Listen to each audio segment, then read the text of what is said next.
pona.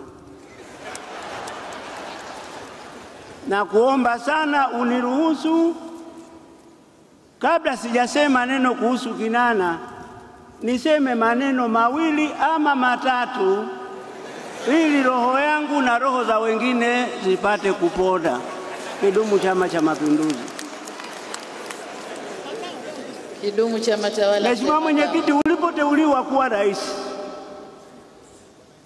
nilikuwa na matatizo, nimeugua macho kwa muda wa miaka miwili, nilikuwa sioni.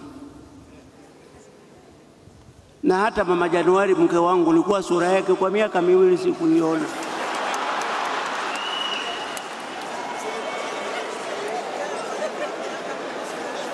Mwanangu Januari na wenzake wakasema nikatibiwe nje. Nikamwambia Januari, na miaka 85, Mei mwaka huu natimiza miaka 85.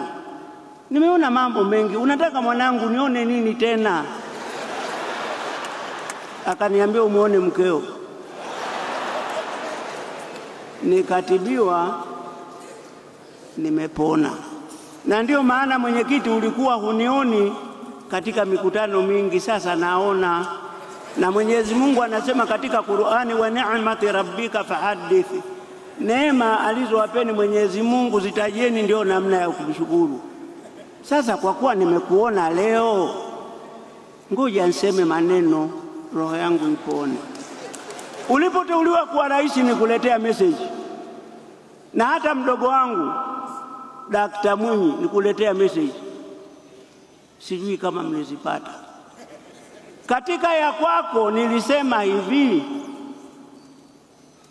tunamshukuru Mwenyezi Mungu kwa kutuchagulia rais.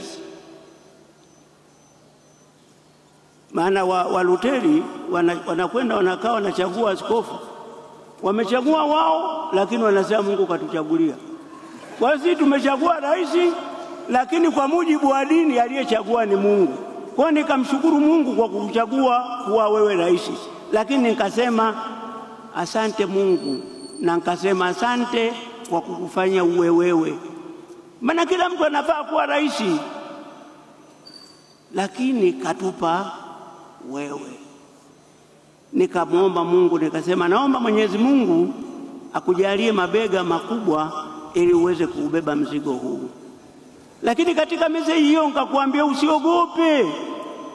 Tumezoea kwamba mzigo mzito mpe Mnyamwezi, lakini tumepata uzoefu kwamba hata Mkwere aliwahi kuubeba.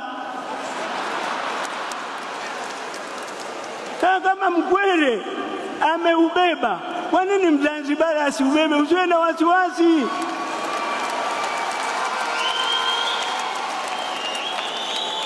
Nilikwambia katika message hiyo, Mkwere kaubeba. Leo anakuja Zanzibar mseme si Mnyamwezi, hapana. Nilikwambia. Na wasaidizi wako nafikiri walipata. Lakini nikakwambia kwenye message hiyo Wasambaa wana methali. Nyuki wale wakipita kwenye anga ile, watoto wa Kisambaa wanasema nyuki hitaka ingie mzinga wa baba. Nyuki nenda kaingie kwenye mzinga wa baba wa babu ili walambe asali. Sasa nikakwambia tunamshukuru Mungu kwamba nyuki ameingia kwenye mzinga wa bibi, sio mzinga wa babu, mzinga wa bibi. Na kule Zanzibar nikasema nyuki wameingia kwenye mzinga wa babu, tutalamba asali. Majanuari aniuliza asali gani unaoilamba? Sasa hivi Watanzania wote humu tunalamba asali. Maji yanapatikana ni asali, umeme unapatikana ni asali, watoto wanasoma tunalamba asali, mikopo tunapata tunalamba asali. Kwa niliposema nyuki kaingie kwenye mzinga wa babu tulambe asali, sikukosea. Wenzangu hamlambi?